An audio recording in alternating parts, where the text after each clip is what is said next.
Hello, everybody. When you hear my voice, you know what day it is. What day is it? Friday, Friday. Friday, Friday, Friday, Friday, Friday, Friday. Friday. We made it to the end of the week, baby. Hello, everybody, and welcome to this week's episode of Thought Thought Castles. Castles. Today, myself and my trusty co-host, the Diamond Poet, her and I will be discussing the Thought Castle titled The Four Freedoms. What is that about? What does that mean? Well, I need you to join in so you can find out.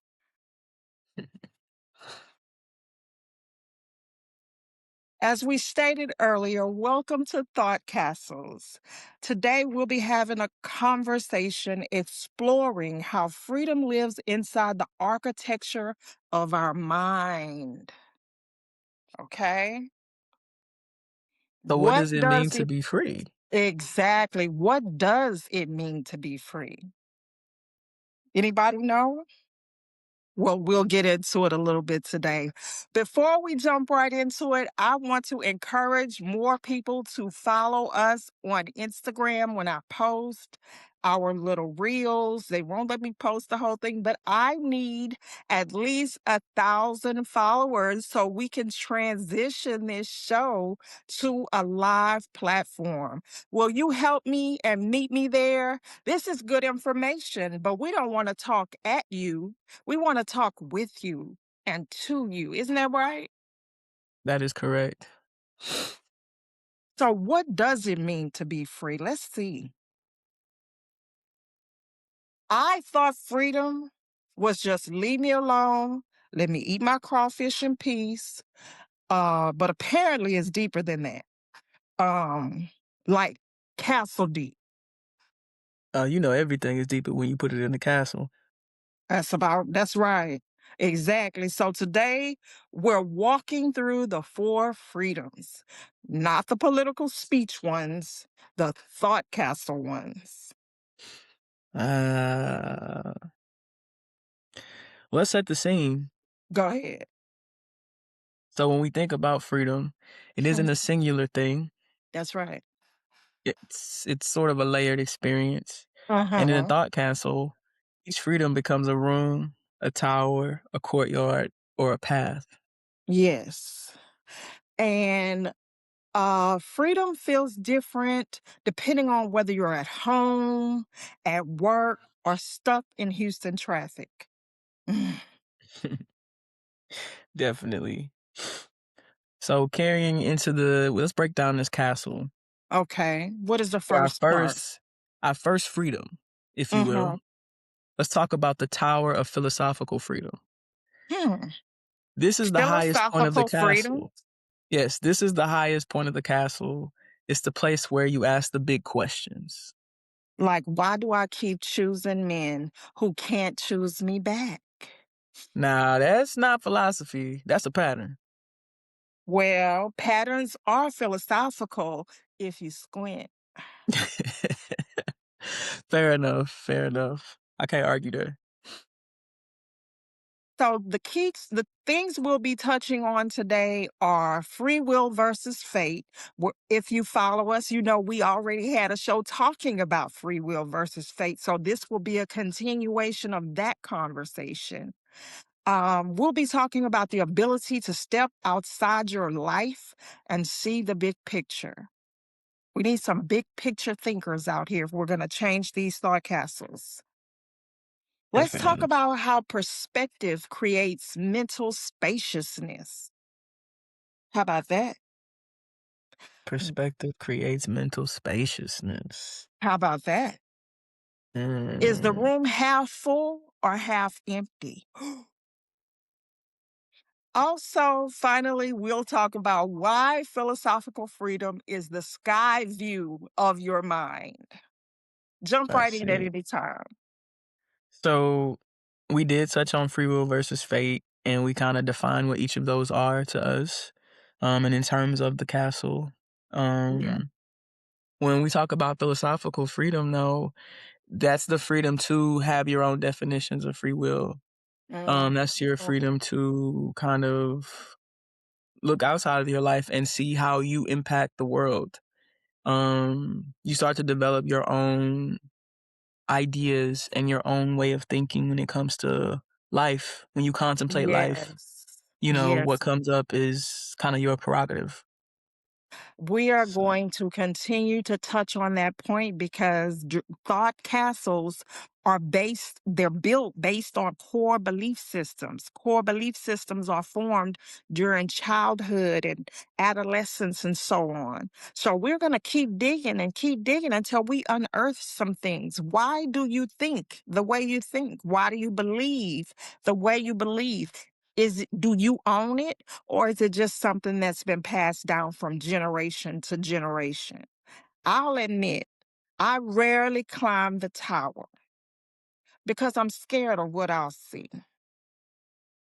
well, if I may reframe this for you, like just to kind of challenge your philosophy when it comes to approaching the tower, perspective isn't judgment, it's clarity. So when we are looking at the world, we're looking at our lives, we're looking at the people in our lives. I think that it's a fine line, and sometimes we may slip into judgment because Mhm. we need to perceive things and make associations. But And it's when you also our need to justify our behavior when we start taking our perspective, and our perspective is showing us who somebody really is, basically who they said they were the whole time. We tend to judge that behavior or that clarity. We judge them because we gain that, and we should appreciate them for that lesson. absolutely, absolutely, Okay, clarity is priceless. it is. The next um portion of the castle that we're going to explore is the chamber of emotional freedom. That's a big Mm. one. Now, this room is warm, protected, and honest. So basically the opposite of our family group chat. Pretty much. Oh, Um, with with this one, with emotional freedom, it is a release.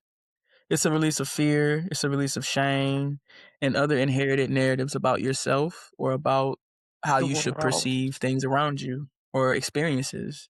Absolutely. Um, do you believe that there's a difference between feeling free and looking free? Mm. I do. I do. I personally believe that a lot of people are around here waving the healed flag, and that's fine. We welcome that. Hey, God bless you for your journey. And I pray that you continue on in that journey of clarity and freedom. But some people are just putting lipstick on a pig because they're talking a good talk, but they're not doing the work. Let's talk about that. So you're looking free, you talk free talk, but you don't feel free. You're bound by something you believe or a narrative you inherited. We have to start to question those things. Right. So when you talk about that difference, it seems like you speak of it from a like outside looking in. I'll take it internal for a minute. Like when I feel free, like I'll give an example of feeling free for me is maybe something as simple as letting the wind blow between my fingers. Oh, wow. Or maybe I'm on a run, maybe I'm doing something that is like, breaking past a barrier and I have set myself free in some type of way. And most of the time it's a mental barrier, which is perfect for our thought castle scenario. Amen. And I think looking free is really kind of owning your look. Yeah. You make bolder choices. It can be something as simple as Yeah. fashion statements, hair statements. Yes. Look at my Like your hair, crown. like that to me is a statement of freedom. It is. I'm so free. So that's the differences for me when I think about feeling free and looking free. Yes, this was actually a freedom move for me. Do locking my hair. I used to jokingly, well, not jokingly, but just, haphazardly say, "Oh, Imma lock my hair by 50. I'm gonna lock my hair by 50." Well, bless God, I was put into a circumstance where I had to lock my hair right then and there so I could take care of it and look like somebody and maintain it. So I'm here in my journey at 50, and I'm very pleased, and I feel so free just wearing my natural hair. That's an amazing example, actually. Yeah, freedom is a great expression of freedom. I mean, hairstyles and stuff is a great expression of freedom, for Yeah. sure. Now let's So, dig a little deeper into how emotional safety is the foundation of all other freedoms. Talk about that. emotional safety. So, before we can actually even entertain the idea of freedom, we have to have this security. There you go. We have to secure it, That's the secure word. our idea of it. And so, before I can say I'm emotionally free, first Mhm. I know that I'm saying, okay, I feel safe enough to freely feel. Yeah. Wow. That's good. Because what we'll do in situations or environments where our emotions are not nurtured or they're neglected and they're starved or they're not safe is that they get sheltered and suppressed and buried under Mhm. other things, and that would definitely be the opposite of freedom.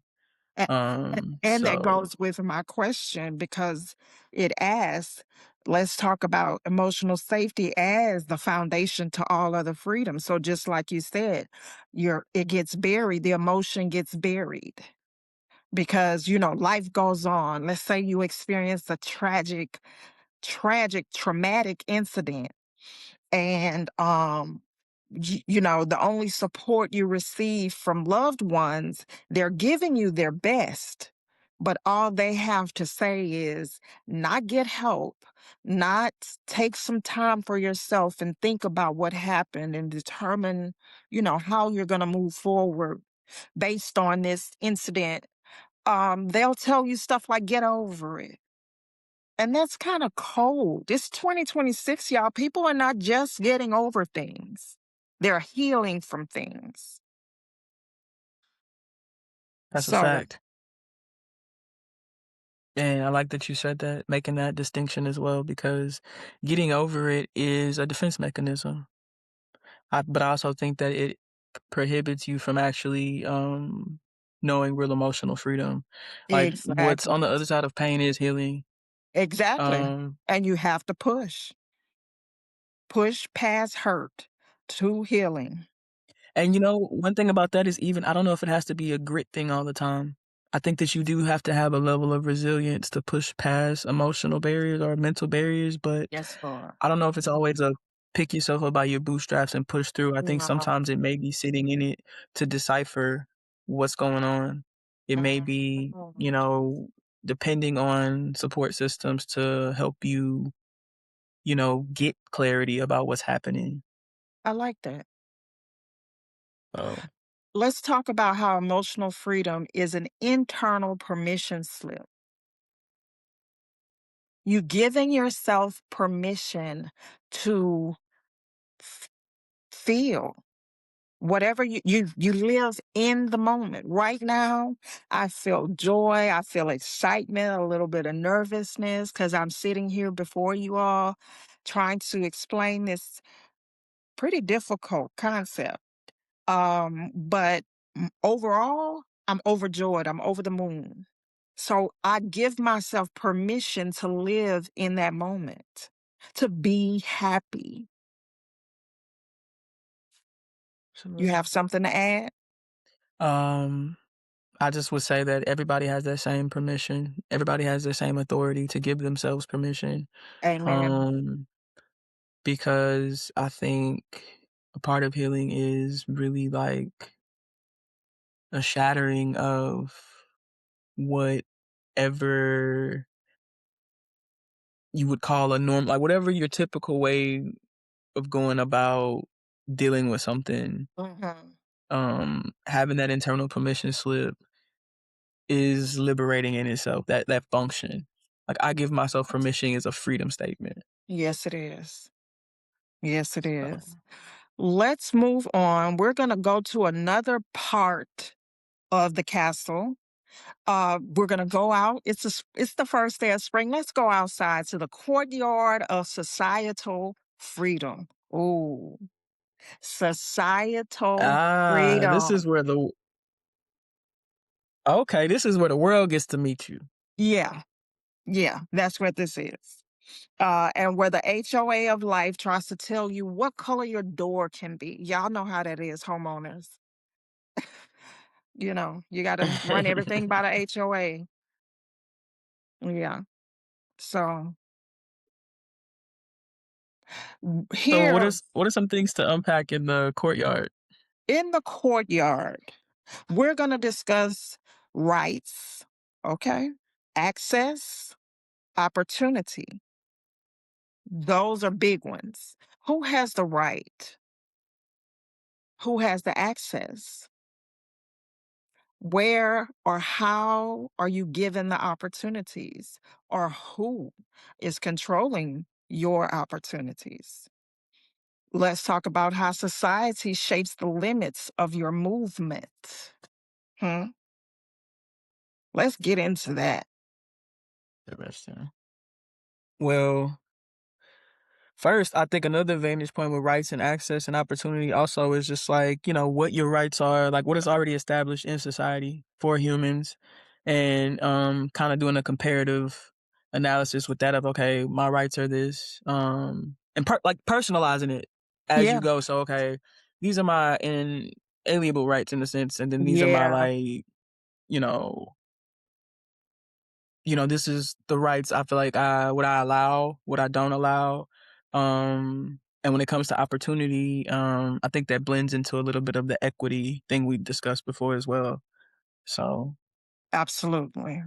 um, But we how got to get to soc- this. Yeah, that's the one. Let's talk yeah, about like that. that one, I'm chewing on that one. How society shapes the Yeah. limits of your movement. Like, wow. So, yeah, like this is where freedom is a bit more of a challenge and a nail biter. There's a lot Yes. more variables because society is a potluck of a lot of things. Yes, it is. And there are things that will, socioeconomic status is Mm-hmm. something that could limit your movement.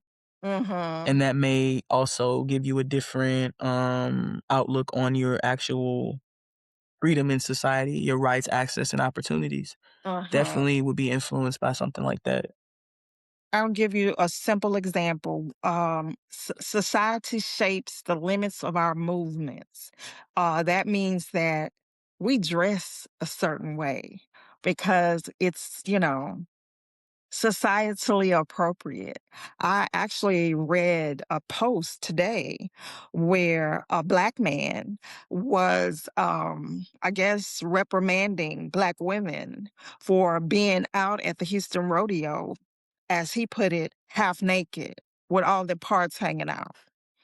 Societally, that limits those people's movements because they're being judged for what they wore. Yes, there are appropriate things to wear, but who gets to make those determinations?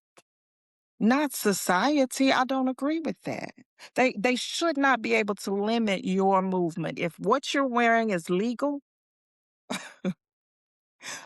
and you have the confidence to pull it off, wear it. Mm, And I'm making it as simple as clothing, hairstyles, because that's stuff you can see. But we're taking this into our thought castles, our minds, and we're digging down into our emotions because right. these things affect us at those levels.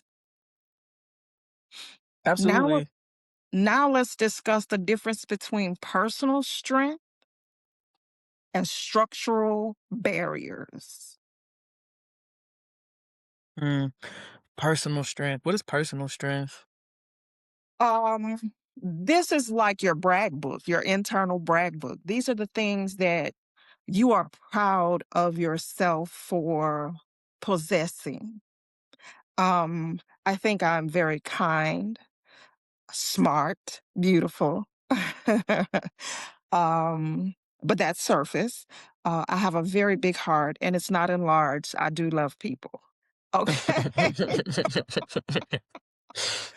And there are other attributes that I believe that I have, and that is where I derive my personal strength.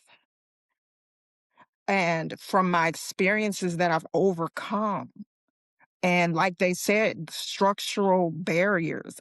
I have burst through some barriers. I've leaped over walls. You know what I'm saying? In my Right. lifetime. And I just believe that with personal strength, you can overcome structural barriers. What do you have to Yes, say? I agree. I do think that personal strength, kinda runs synonymous with personal courage. I think it's bravery, I think it's Yeah. perseverance, I think it's, Wow. resilience like we discussed before because, like I said, socioeconomic status, So many determining factors. let's see, it's a lot of this yeah, a lot of things to discriminate and, uphold those structural barriers, and so breaking them down, having the strength to step over them, step around them, uh, is significant. I agree. Here's one more question about the courtyard. Why is the courtyard so public, shared, and sometimes chaotic? Can Hmm. you answer that for our listeners? Well, society is like our audience. Um, Sometimes we whether we want to or not, even the most maybe socially reclusive person Uh-huh. sometimes wants to be outside. Sometimes Yeah, wants to get on their Facebook, sometimes wants to get on their um good example. whatever. Like, we're doing this podcast. Like we want sometimes we have to get out here in the world. We are here. We are here. And um because it involves other people, it can be a Yes, it public does. thing. You look into maybe we go to a concert, and so I'm having my experience because oh, I came to the concert with you, but we Yeah, run into somebody else and they're having another experience. Now the concert is a shared experience. and we're Um, outside having a shared experience. We in the courtyard. Yeah, right. You throw in the other variables, maybe something happens at the concert that's out of all of our control. Now that we have a little bit of chaos, we have a little bit boom. of things that are, a little bit of uncertainty. So I think that's how it happens. And I like that it was used as a courtyard because it can also be, um, depending on type of person you are, like the way you're persecuted and judged by society, it kind of feels like that, like you're in a maybe I'm thinking of a courtroom, but it's kind of a like a Yeah, courtyard courtroom, situation. courtyard, But whatever. yeah, like Yeah, courtyard is less stress. Let's not talk about the courtroom. right, right, right. But yeah, like I think that's how it becomes public shared and sometimes chaotic. You throw in different variables that, it's a less controlled environment. I'm going to take this moment to reflect on being a Black woman and navigating systems that weren't built with me in mind. The one true example that I constantly use is when I worked in corporate America.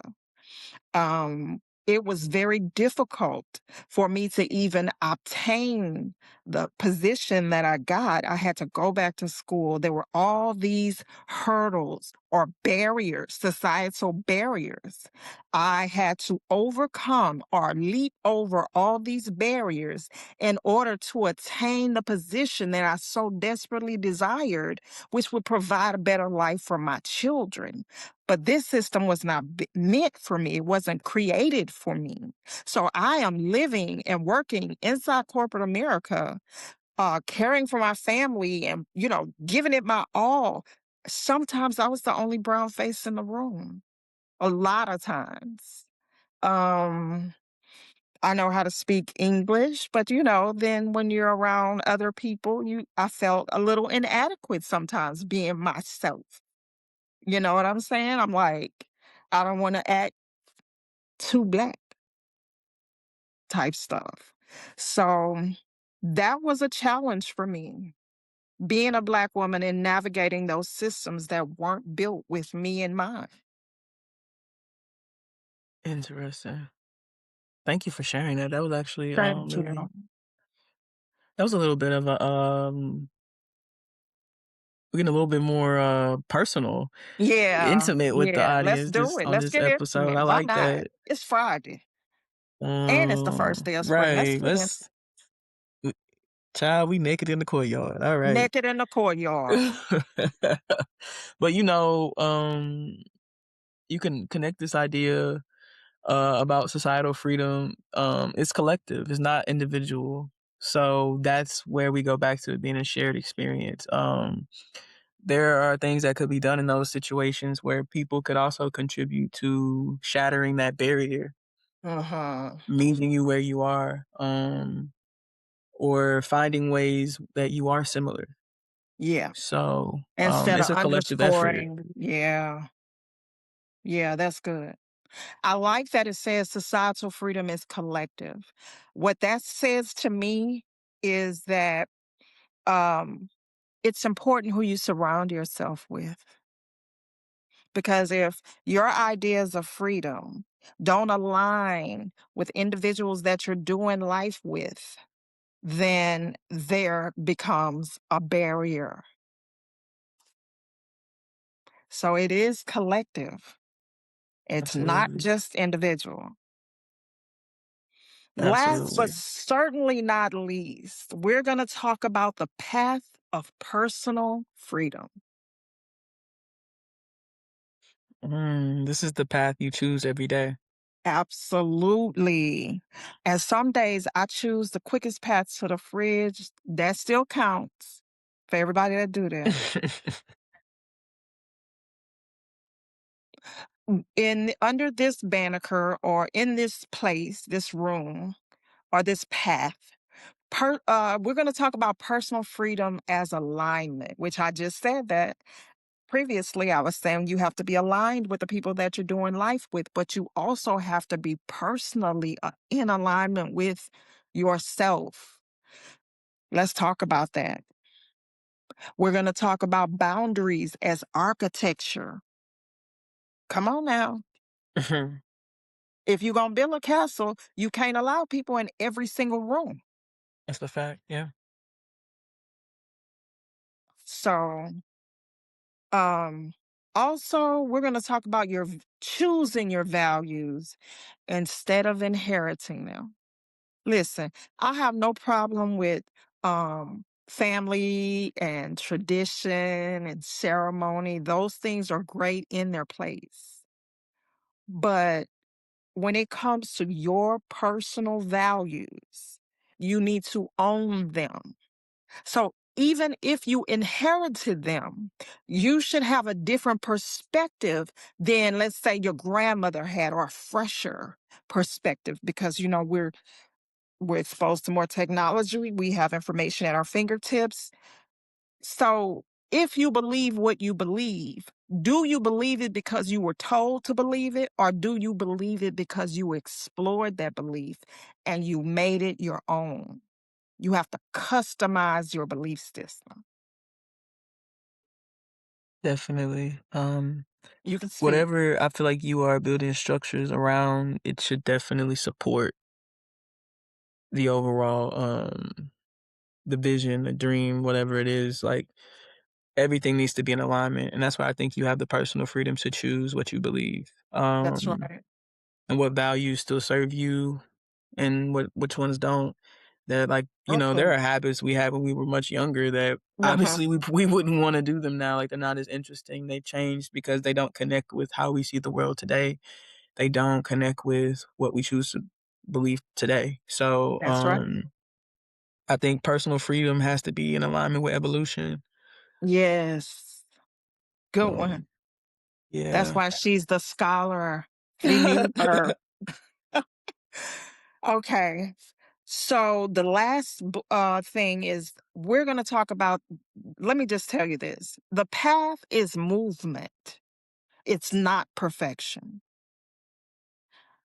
I hear a lot of people using the word journey. That's another trendy topic that's flying around.